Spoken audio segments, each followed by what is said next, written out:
Thank you for dialing in. My name is Liz Powell, and I am the founder and head of G2G Consulting, which stands for Government to Growth. And this is part of a quarterly series called What's Happening in Washington, D.C., where we come together to talk about the latest and greatest in Washington with the economy, with politics, with the White House, with Congress, all kinds of interesting things that are happening now. So what we'll do is we'll start off with some introductions, and then we'll get into some questions. And if you all have questions, please post them in the Q&A box, and we will get to them towards the end. So with that, I'll start off with my intro, and then I'll pass to my colleagues. So again, Liz Powell, the head of G2G Consulting, and I used to work on Capitol Hill for a couple different members, and I staffed some interesting committees and caucuses ranging from the Small Business Committee to Armed Services to the Women's Caucus. And so I've done a lot of different issues over the years, and now at G2G Consulting, we help navigate government for both companies and nonprofits, trying to access non-dilutive funding for a lot of the startup community, and then just advance important causes for the nonprofit side. So that's my little background, and would love to pass to Chris Campbell. Hey, good morning, afternoon, evening. Good to see everybody again. Chris Campbell. I used to work on Capitol Hill as well. I managed two congressional committees, the Senate Judiciary Committee, Senate Finance Committee, and then was confirmed to the Department of Treasury in the last administration as Assistant Secretary on the domestic side. I now I did a lot of things in finance after leaving government. I now own my own practice, doing strategic advisory for large funds, families, and hyper-growth companies around the world. And it's good to be with you guys and try to make sense of this the craziest political season I've ever seen and ever experienced in my entire life. I'm Chris Oates. I was a political risk analyst. I teach political risk at Boston University. Worked on some campaigns, worked on a ballot campaign in 2020 around ranked choice voting, where we lost by 11 points, but we gave it our all. And now I have a startup that's a policy information platform, kind of like Substack meets Politico. So yeah, following this stuff and always happy to talk about what's going on. Great. Okay. So we had two conventions recently. So let's start with the Republican convention. And I know we had a little wrinkle thrown in between the two conventions that, of course, we're going to talk about. But what was your take on the Republican National Committee's convention? What did you think overall? What was the best part, worst part? And we'll start with Chris Campbell. I think it was well choreographed, well scripted. I mean, of course, Donald Trump is a showman. So he's, I think it was, made for TV, those kind of things. I think it was good energy. I think the party, the tough thing is just so much happened between then and now. But I think the party, the Republican Party, when they put together the convention, it was well put together for the race at the time. Right. And it's obviously race has materially changed now. And the mood of, the electorate has changed significantly as well. So, but yeah, I think at the time, kind of giving frozen at the moment, I think it was pretty good. I think it was well choreographed. I think it was most people were on message. kind of can be difficult, I think, given Trump and the ticket. But yeah, so I think that was what you expect at a convention, right? I mean, there was a bounce, and everyone was happy, and there was a lot of energy and exuberance and all that kind of stuff at the time. Yeah, total exuberance. I think that's a great word to summarize it. And it just felt like a foregone conclusion Trump was going to be president of the United States. It just was such a different feeling compared to now. And the shooting that had just happened, that was huge. You could still see it on his ear. And so I think you're right. It's like night and day compared to where we are now. So what are your thoughts, Chris? Yeah, I mean, I think conventions should always be evaluated by whether they help or hurt a candidate actually win the election. I know media at the time is like, oh, wow, the balloons dropped well. But, did the convention actually advance your candidate's likelihood of winning? And I think at the time, and very little of what actually happens at the convention matters. And I think there's a few things that you want to take away. And we'll talk about this for the DNC as well. Were you picking up earned media in critical battleground states with some of the speakers? Kind of like Hulk Hogan definitely got some buzz, but they didn't have, and what I was looking for was like a speaker from Arizona, a speaker from Nevada, Pennsylvania was, that would go into those markets afterwards with, our local rep did. They did a little bit, but it wasn't as built up as the Hulk Hogan's, the kind of national celebrities. So that was, I think, interesting that they were going for more of the national audience rather than micro targeting.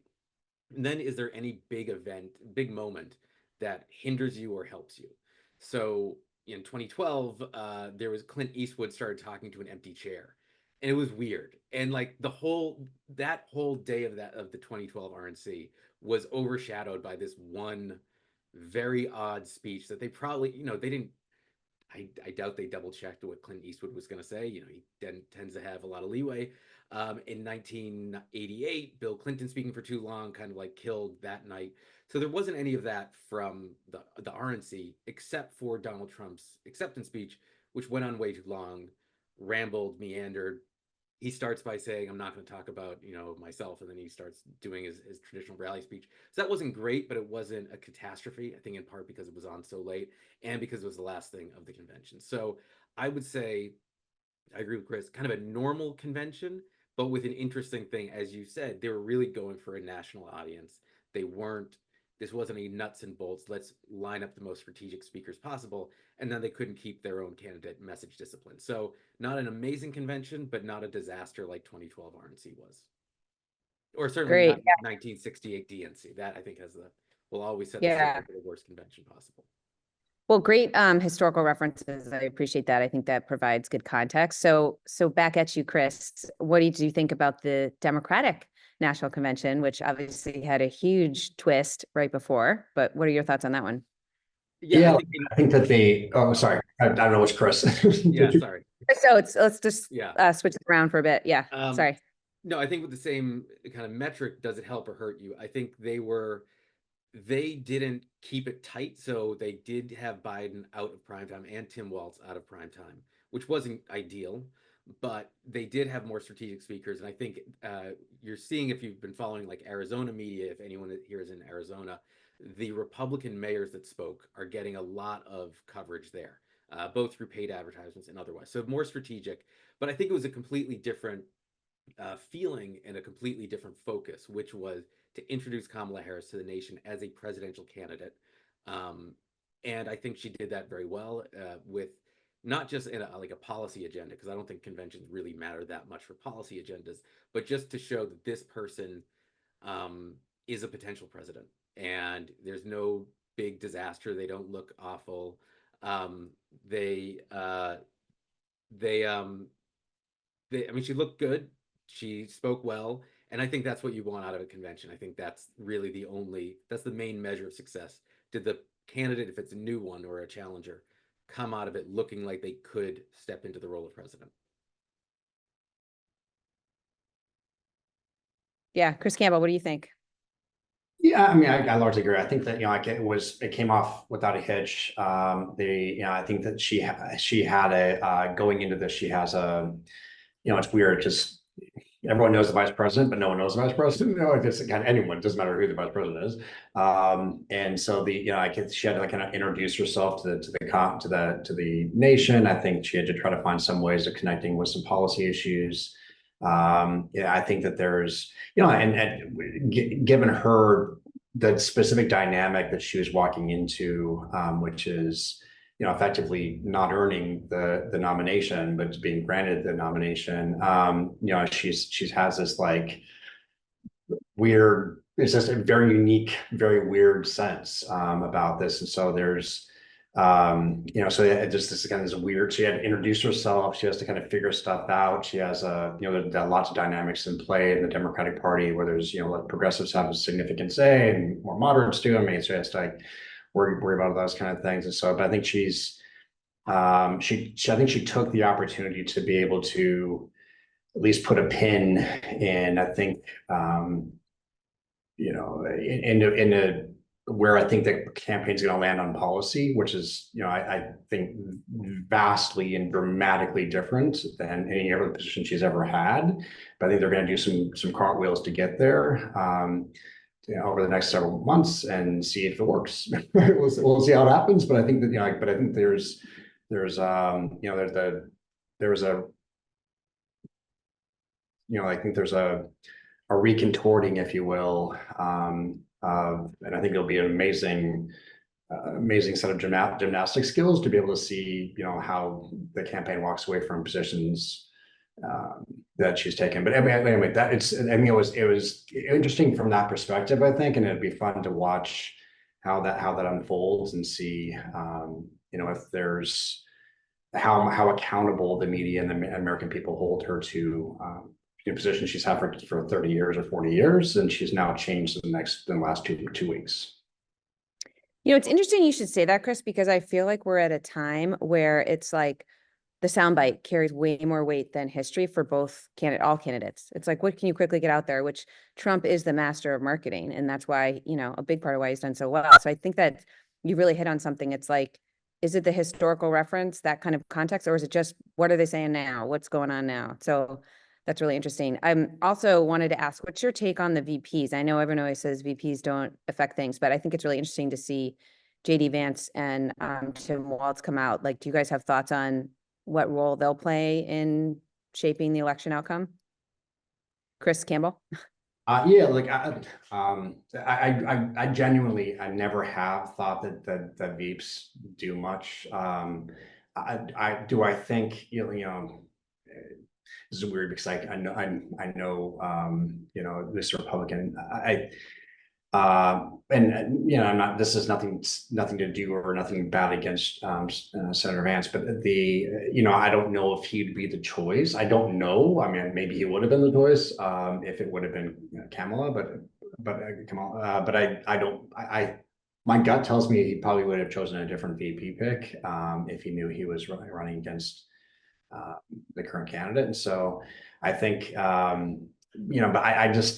I don't know. I think a lot of this it's funny because, Senator Vance has some positions that are, he's a quite conservative member of the Senate, and, it's a kind of compelling life story and those kinds of things, but he's taken some positions that are pretty, again, they'll be red meat to the right, and certainly it would be very negatively seen by the progressives and liberals and the media. And so, they're exploiting those. So I don't know. I think it's Liz, it's a great question, but it's such a unique set of circumstances we're in today, which is, when you set up a campaign, I run lots of campaigns. When you set up a campaign, as, you see the field dressed and here's how it is, and you roll it out, right? And that's the way it is. And things change all the time, but the person you're running against typically doesn't. Everything changes in a campaign. There's a huge, massive reset on that, right? And so it's certainly put President Trump and his team in a very difficult position. There's no question. But it's we'll see. We'll see how it goes. But I think Veeps don't, unless the Veep has done something that's like catastrophic, like murdered somebody or some crazy, something really bad. I mean, not in a war setting, right? So maliciously murder somebody. I think that's other than that, I think that it doesn't really move the needle very much typically. Yeah. Chris Oates, would love to get your take on the VPs, and also there was a request to turn your volume up if there's a way to do that. Yeah, I can do that. Okay.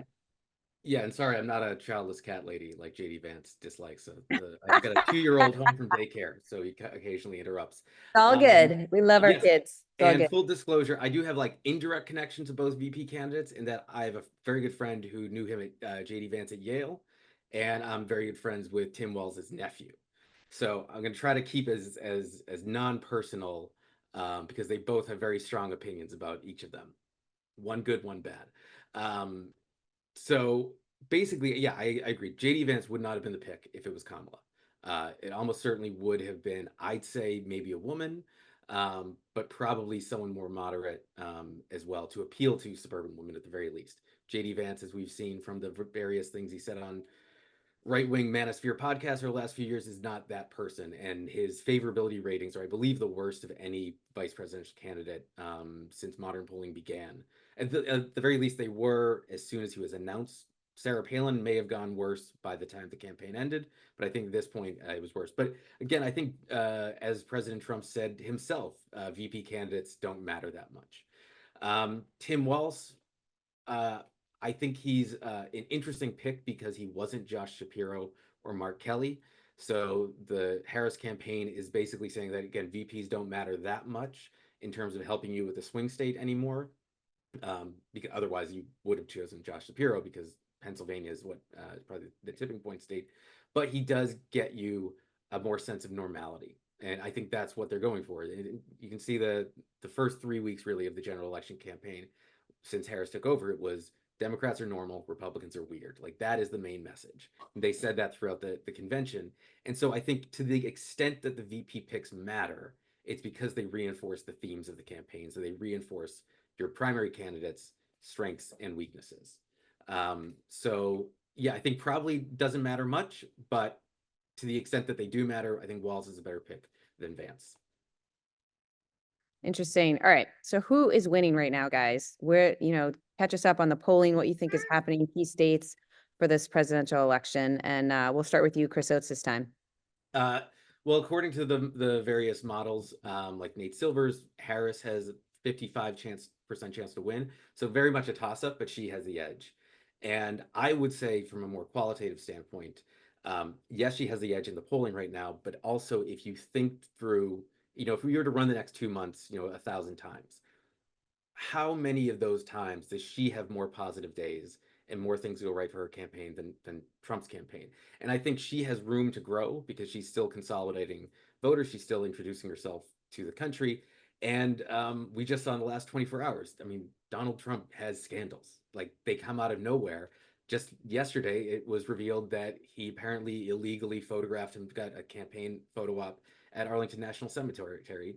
And one of his staffers pushed a cemetery worker who was trying to stop it. Now, I don't know to what extent this will be a scandal, but if there's one thing that Americans care about, it is our troops, and especially the troops who are buried at Arlington National Cemetery. And one thing they don't like are politicians taking photo ops of that. Now, will it become a scandal or not? We don't know. I mean, there's no way for us to predict in advance what hits and what doesn't hit.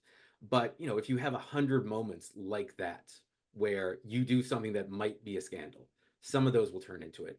And if Donald Trump has more of those kind of near scandals than Harris, it's more likely to have worse things for him. So I think there's more upside for her and more downside for him. There's also the point, and I said this, I think in the last one of these we had before the Biden debate, this is his third time running for president, and he lost the popular vote both times, and Republicans underperformed in 2018 and 2022. So you would expect that, we kind of lost sight of this because Joe Biden had such bad approval ratings as well. He was the least popular president we had ever had until the one who had just passed 80. So I think we don't know, still a lot that could happen, but I think the Harris campaign has more reasons for optimism than the Trump campaign. And then when you throw into the fact that she is leading the polls by 3 or 4 points, according to some of the averages, I think she has the better chance to win. But again, mostly it is a toss-up because the amount of uncertainty we have in politics is, I think, the most underestimated thing by any pundit or reporter who just looks at what today is and then draws a straight line out to November. Yeah. Chris, what do you think? My take is this: there is so I'll take everything that Chris said and kind of add on it, which is I think he missed some important points. Trump has run for president 3 times. Everyone knows Donald Trump. I mean, if you don't know Donald Trump and the crazy stuff that follows him, I mean, you just literally you haven't been living. So I mean, it is baked in the cake that there's going to be some weird stuff coming out of the Trump campaign. I think Kamala has to run a perfect campaign. I mean, literally a perfect campaign. She cannot make a mistake, because if she makes one mistake at a debate or anything else, she will be defined by that because no one knows her, right? So everyone knows Donald Trump. Everyone knows he's been indicted. Everyone knows he's been found guilty. I mean, like the Access Hollywood tape. I mean, everyone knows all this stuff. I mean, it's just like you'd be on a rock not to do this stuff. No one knows Kamala. And so she has a nascent campaign that's just being stood up. she's gonna have to roll out policy positions that they're gonna have to make up. I mean, she is changing, she'll have to change every position she's ever had for 40 years. Where she's on camera herself saying she's for defunding the police, right? Or like whatever, like she was the border czar, and she did nothing with the border. I mean, the most porous border that America's ever had, ever, under her vice president stewardship. So I got she can make if she makes one mistake, I believe she'll be defined by that mistake. The media will do everything they can to paper over it. But I think I mean the Trump campaign will catalyze and run campaigns ads on it. So I believe that right now she is winning.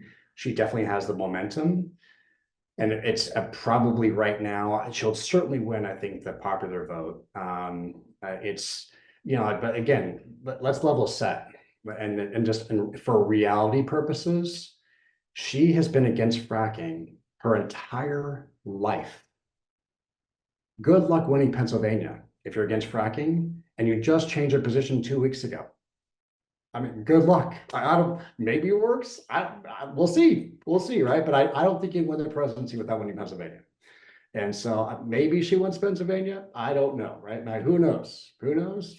But I think that there's, I think the Kerry campaign was very instructive, which is, I think when you start flip-flopping a lot, I think it's you get those flip-flops can start defining who you are, and so then you just don't really trust anyone, and maybe this campaign's so compressed that there'll be so much change that gets lost in the minutia. I don't know, but I think it's going to be very hard to go tell people whose livelihoods in Pennsylvania live or die on fracking, and whose votes are absolutely necessary to win the state, that you've now had to change position the last 2 months and whatever 2 weeks, and you now love them.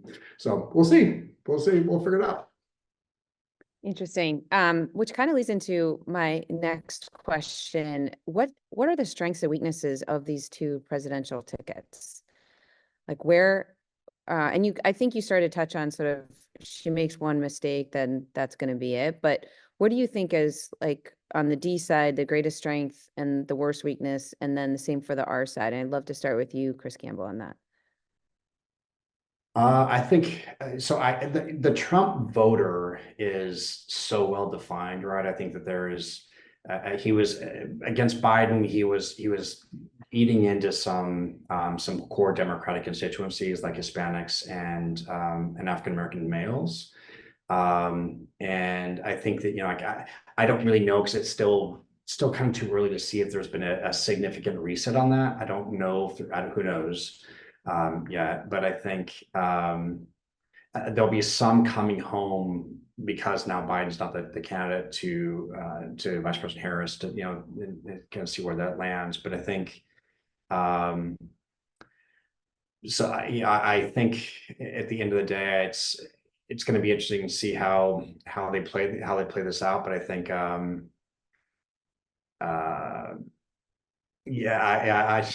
who knows, Liz? Who knows? The crazy thing about this campaign is, I've been doing this too long, and it's just every time a campaign comes around, you're like, oh, this is the weirdest campaign ever, or most important campaign ever, or whatever. And we're in like a crazy land, right? I mean, it's just I mean, I don't know. Maybe aliens land next week. Who knows what's going to happen? But this is the craziest campaign. If someone tells you what they know it's going to come, I mean, they're lying. I mean, there's just who knows? Who knows? Yeah. What do you think, Chris? So strengths for Trump is that he was not the incumbent during a period of global inflation. We see around the world incumbent parties being hit, both from the left and the right. And I think it's we have all the economic models we can have for how they impact politics, but none of them were built on a data set where inflation spiked from like nothing to 9%, 10%, then back down. So I think that's his best, and that's I think why he was winning against Biden, is that it was the Biden campaign, Biden's age was a factor, but also he was in kind of an anti-incumbent moment. Um, his weakness is that he's Donald Trump and that JD Vance is JD Vance, and their personal favorability ratings are really low. Harris's strength is that she is kind of the incumbent, but not. There was a poll not long after she was chosen where voters did not really blame her for inflation. They didn't really blame her. They didn't blame her for immigration because she was called the border czar by Fox News, but she wasn't really. She was in charge of like the envoy to the Northern Triangle to address root causes, so she could get out of that. And there was also, and I think this is her biggest strength, she's not 78 or 81 years old. Because I think it's very clear what we saw with Biden's approval ratings and his polling immediately switch for Harris is that there are people who just think that's too old. Like there's a mental cutoff. And she clearly gets under Trump's skin quite a bit.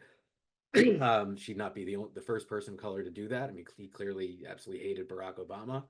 The story that the 2011 White House Correspondents' Dinner is when he decided to run for president because Obama made fun of him, which I don't know if that's true, but it's one of those anecdotes that feels true. So that's her strength. Her weakness, though, is that, if first of all, I think her biggest weakness is the electoral college split. I mean, I think it's very weird we're having a debate about who's going to win the election. And Chris just said, well, we all know who's going to get the most votes, but like that doesn't matter. So basically, I think what we have is a situation where we have structural advantages for the Republican and we have the Democrat with higher personal favorability ratings. Again, we don't know what that means, but we can only, again, throw our kind of put down our markers of where we think the probabilities are, and then we see what happens between now and November. Okay. So what about the mood of the nation right now? Like how is that fitting into the campaigns and what we think is going to happen on November 5th? Do you guys have insights on sort of the mood of the nation, what people are most concerned about that's affecting things? And would love to have, we can switch it up. I have Chris Oates go first this time. I mean, so it's one of those things. I always think the mood of the nations are tough to define in the absence of extraordinary circumstances, because you can look at polls and like the economy is number one, but the economy is always number one. So I always think what's interesting is to look at what's number 2, 3, 4. And we definitely see that immigration is up there and inflation is up there, as well as as well as reproductive rights. And I think the question is what motivates people to actually vote a certain way?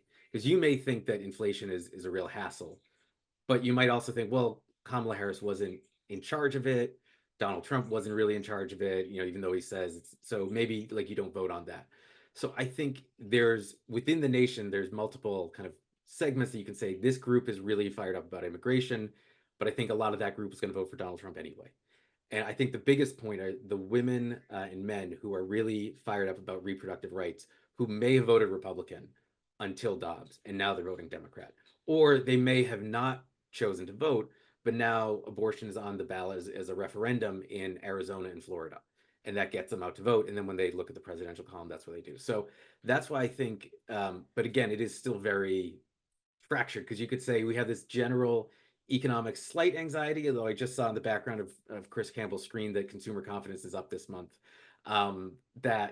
So maybe that's there, but I do think that for a very key voting block, it is an angry one because of Dobbs. Okay. What do you think, Chris Campbell? So it's very interesting. So like I think it's changing a bit.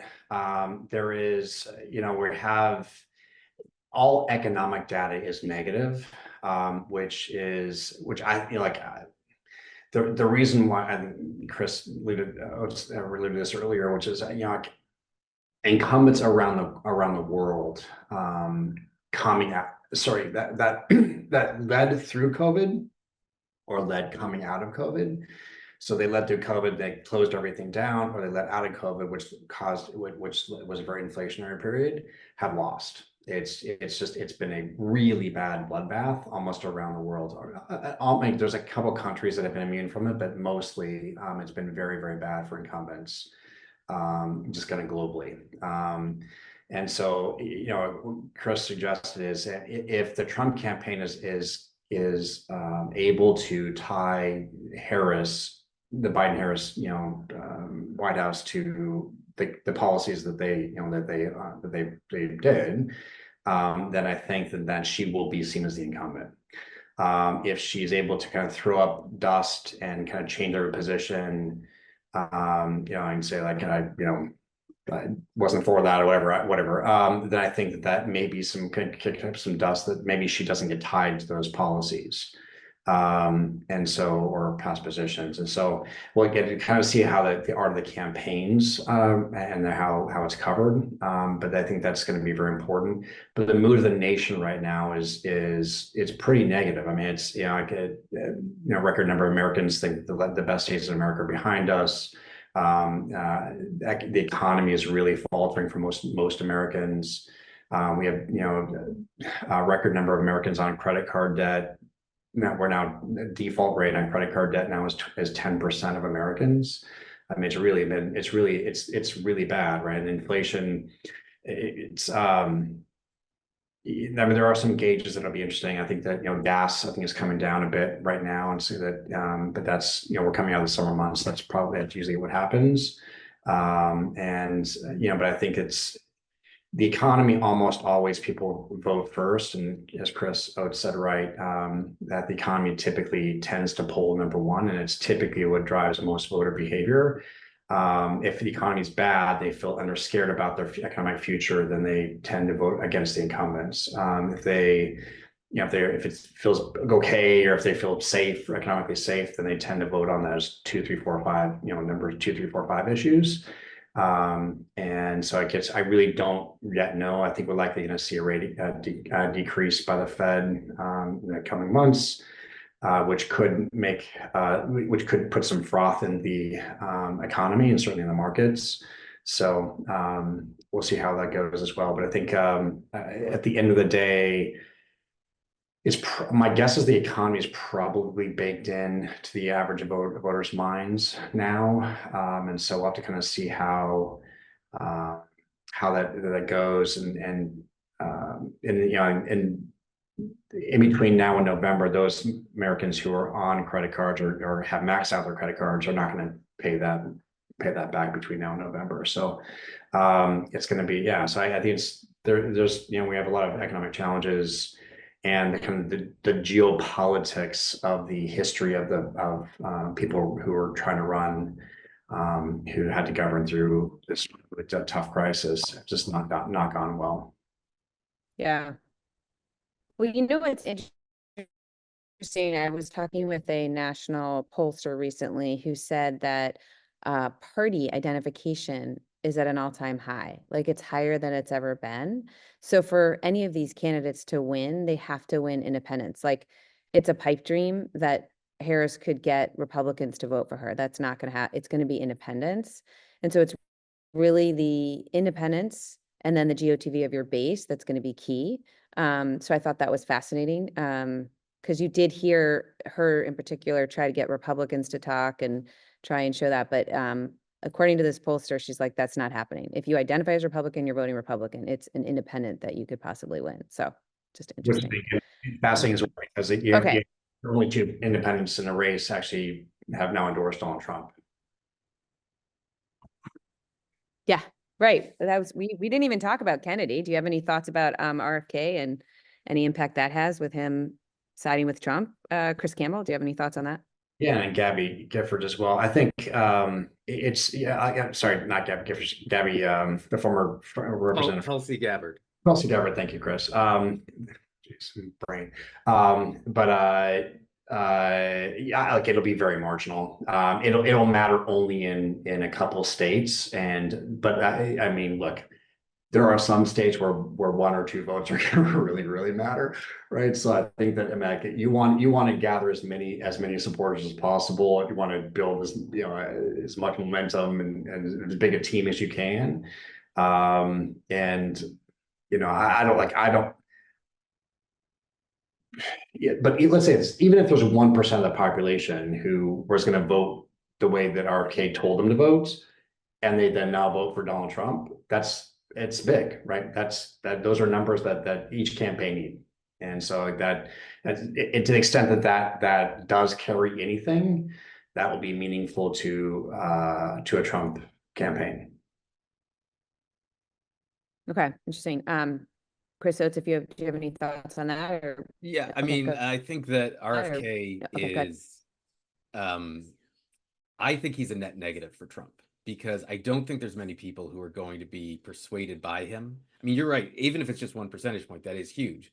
But I mean, this is the person who's like every story about him is crazier than last. And his main thing is that he wants to like get rid of vaccines, which is a highly unpopular opinion. So I think given that the main Trump critique of Trump, Kamala Harris's main critique of Trump is that he's weird and he's dangerous and he's not a serious person. Having RFK Jr. on your, having RFK Jr. on your team and promoting him and saying, I might give him a position in my cabinet, that doesn't help. And I don't think it helps. I don't think it helps or hurts a huge amount. But again, I think you're looking for with the national portrait is what's the big picture? What's the theme? And every time Trump gets endorsed by, Tulsi Gabbard, she kind of, for Democrats, she went off the deep end years ago. RFK Jr., again, he went into a very weird place of talking about his brain worms and the bear cub that he put in Central Park. And I don't think it helps the Trump campaign. The most interesting thing about RFK Jr., and I'll close on this, he has the single biggest differential in approval ratings between people who know a little bit about him or know a lot about him. So if you don't know or know nothing about him or a little bit, he had positive favorability ratings, and I think that is basically the name. The more people know about him, the less they like him. So we probably talked already too much about RFK Jr., given his impact on the race, but I think it is interesting that that Trump would not just accept his endorsement, but would bring him up on stage, which I think was a strategic mistake. Interesting. Okay. Well, we touched a little bit on the economy. You both do a lot of this professionally, as you advise companies on the economy and politics and political risk and all that. So can you just share some insights on where we are now as an economy, how things are going, and then advice for companies and people trying to sort of plan from now through the rest of the year based on that? And Chris Campbell, we can start with you. Yeah, so we're in evolving times. I talked about a little bit about this. The fundamentals of the economy are not good, right? They're trending in a negative direction, right? So unemployment's coming up. People's savings rates are down. The average. I'm just talking about the average American.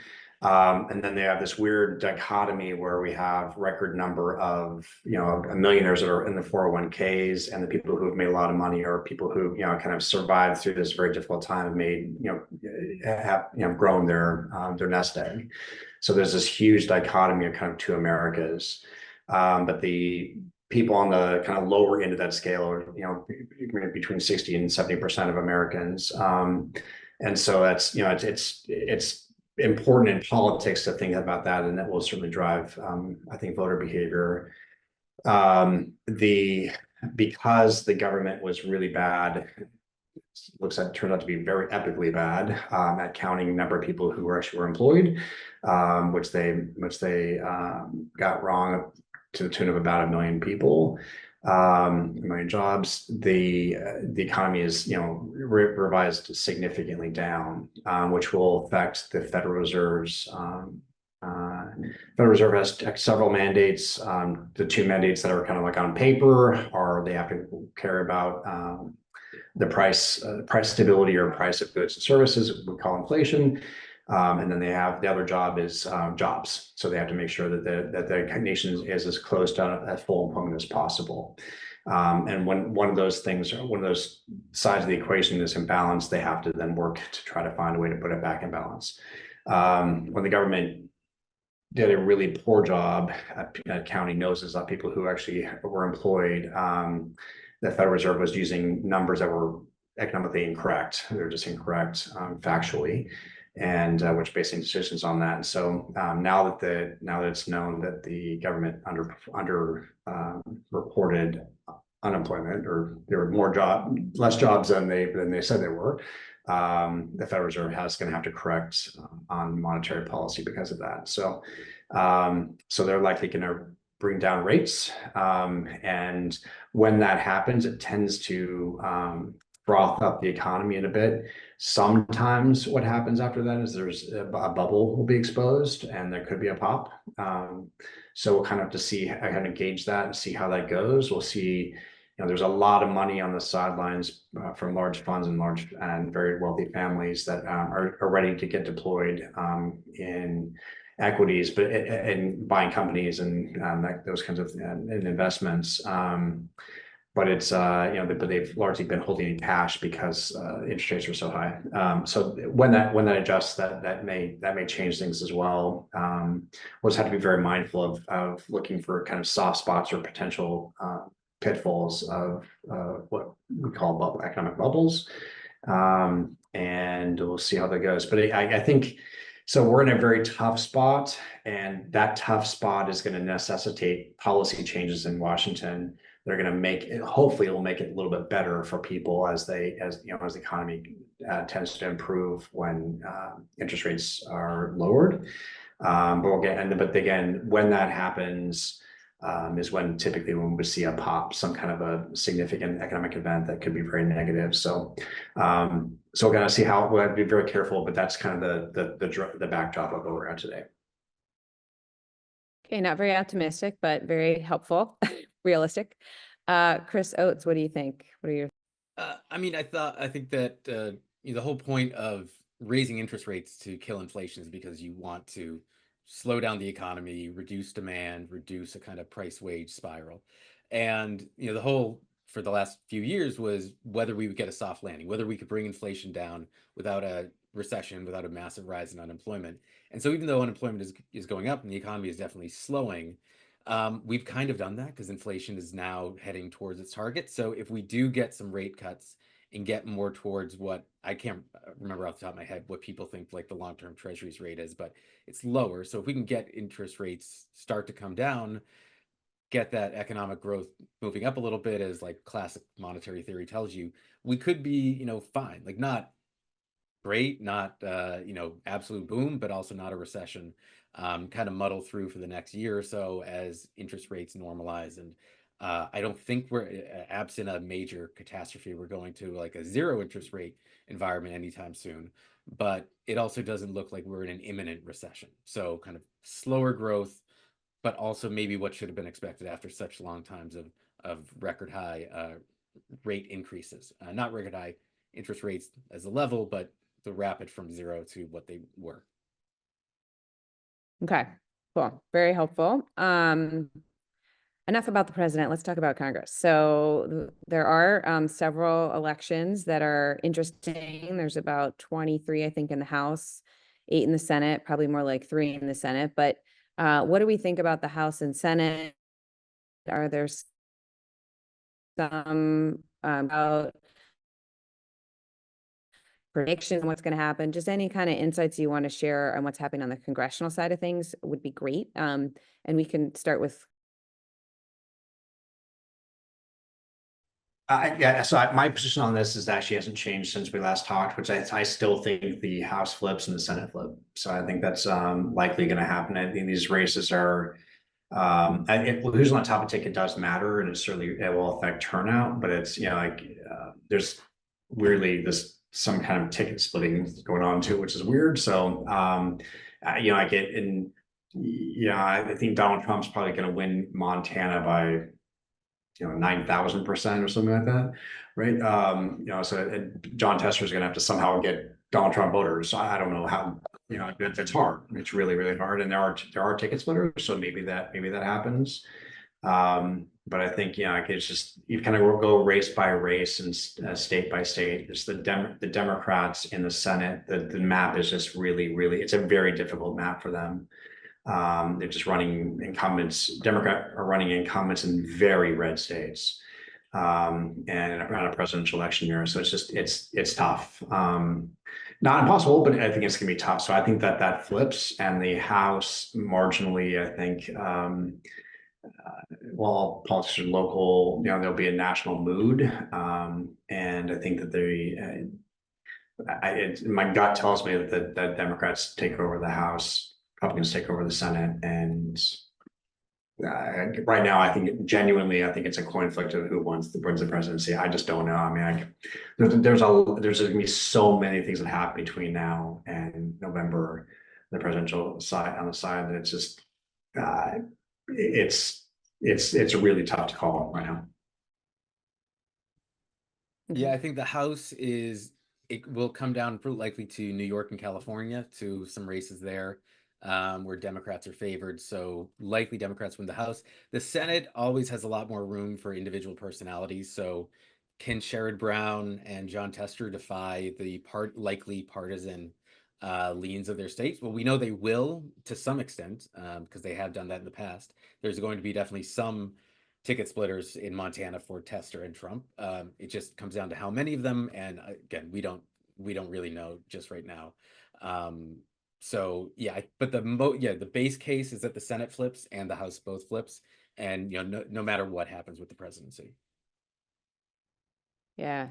You know, what's interesting is that if you see the interviews like during the conventions, both sides, congressional candidates are trying to run kind of independently of like, no, like Sherrod Brown, he barely was at the Democratic convention. He wants to be, I'm Ohio. Same with Tester and, on the Republican side. So I think it's really interesting how you need to have some connectivity to the top of the ticket, obviously, but then also there's like huge independence so that you can get those swing voters in these tight elections.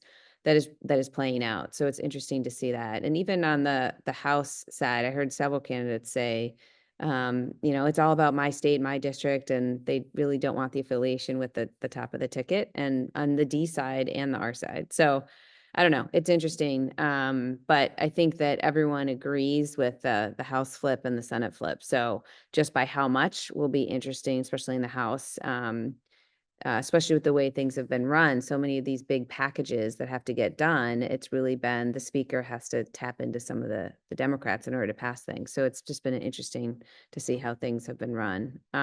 One Okay. clarification on the Senate. Yeah. Um, Yeah. The big wild card is if Lisa Murkowski switches parties after the election.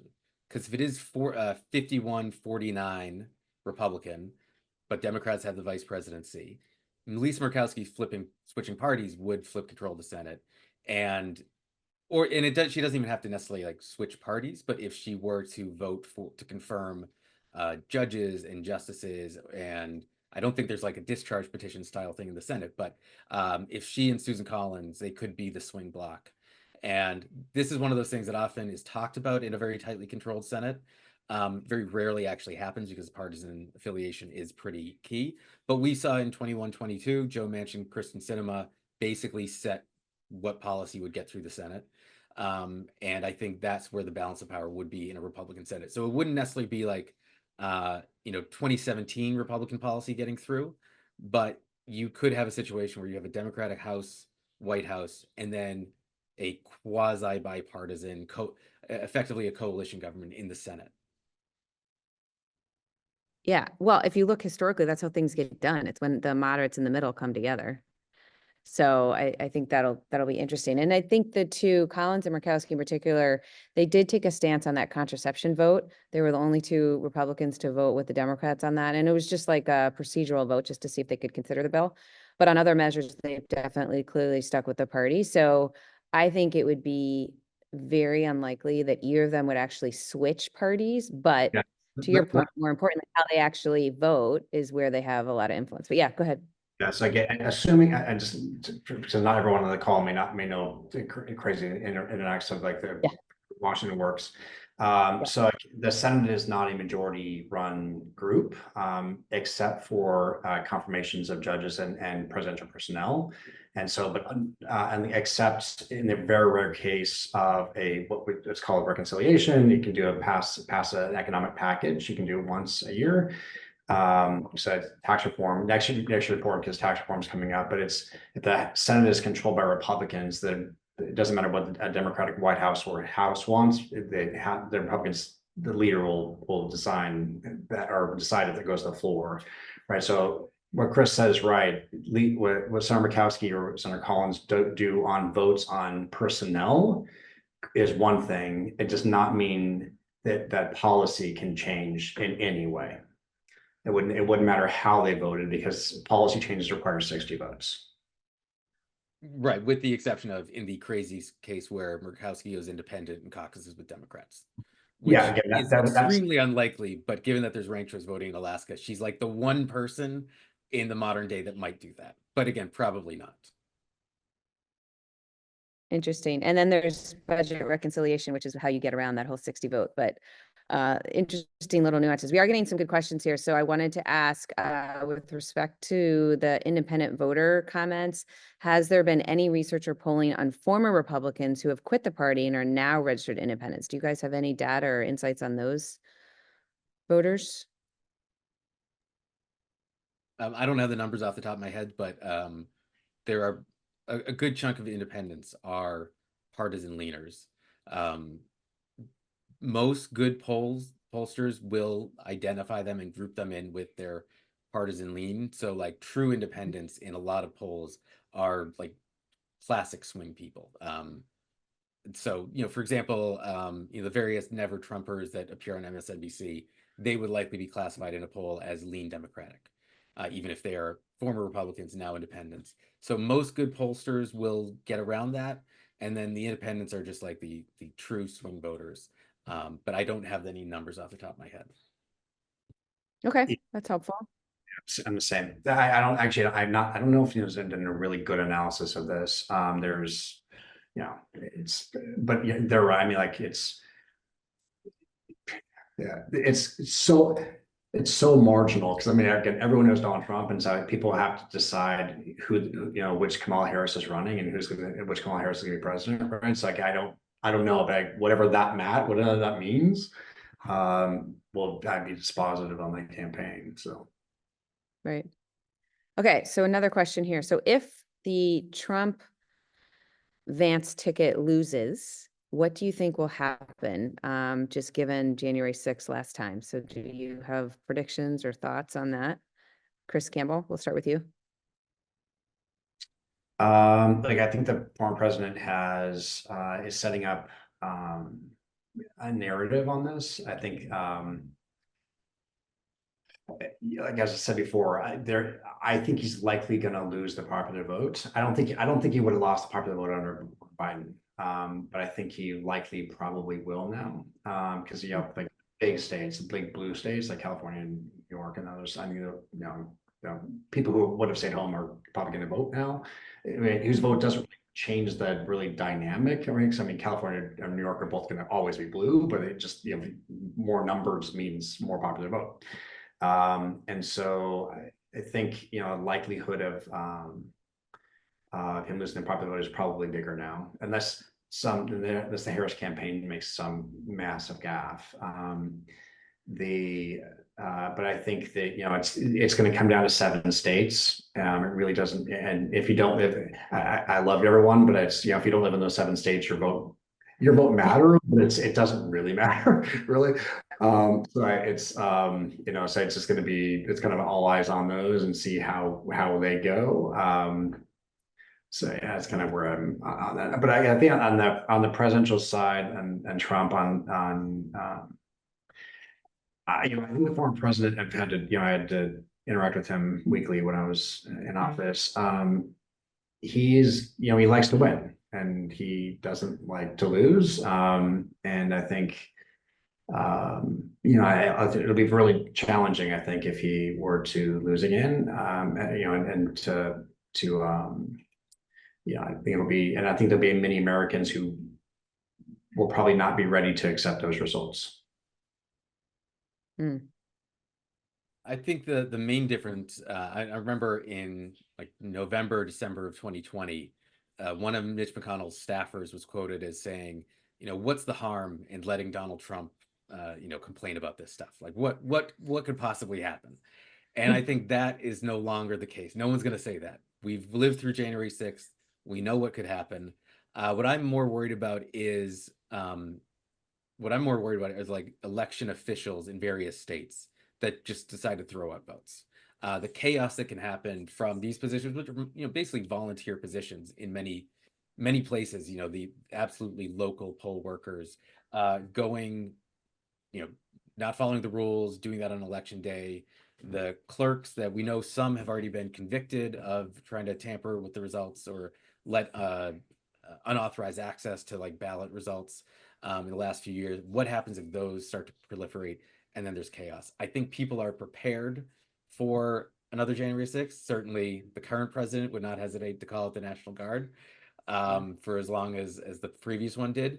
But I think what my worry is just the absolute chaos that can happen in a close election where various kind of low-level functionaries no one's ever heard about start to sow doubt and make it really difficult to certify the results in time. And then we get the new kind of steal, which is throw it to the House of Representatives because we don't know the results, where which would give almost certainly a Republican victory, because if it does go to the House, it's one state, each state has one vote.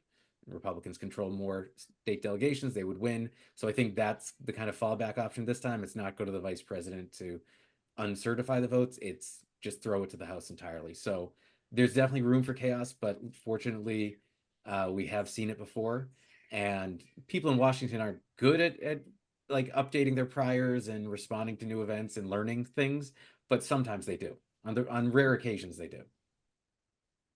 Well, it's interesting. You are hearing the Harris-Walz campaign put out there. This has to be a 5-point margin. There has to, so they're already suggesting that it will be chaos unless they win big or something. So, it could be genuinely felt. It also could be politics and it's rhetoric that gets people fired up to go vote. So, in any case, I think it'll be really interesting. Chris Campbell said it best. I mean, every election, it's like, oh my God, something new. This is the, craziest election. So just when we think it gets crazy, it gets crazier. So it'll certainly, if nothing else, be entertaining. And we will be watching and sharing updates, and want to thank you again for dialing in. We love having you all join us when we do these quarterly calls to talk about what's going on in Washington, D.C. So thank you again for dialing in, and have a great rest of the day. Bye.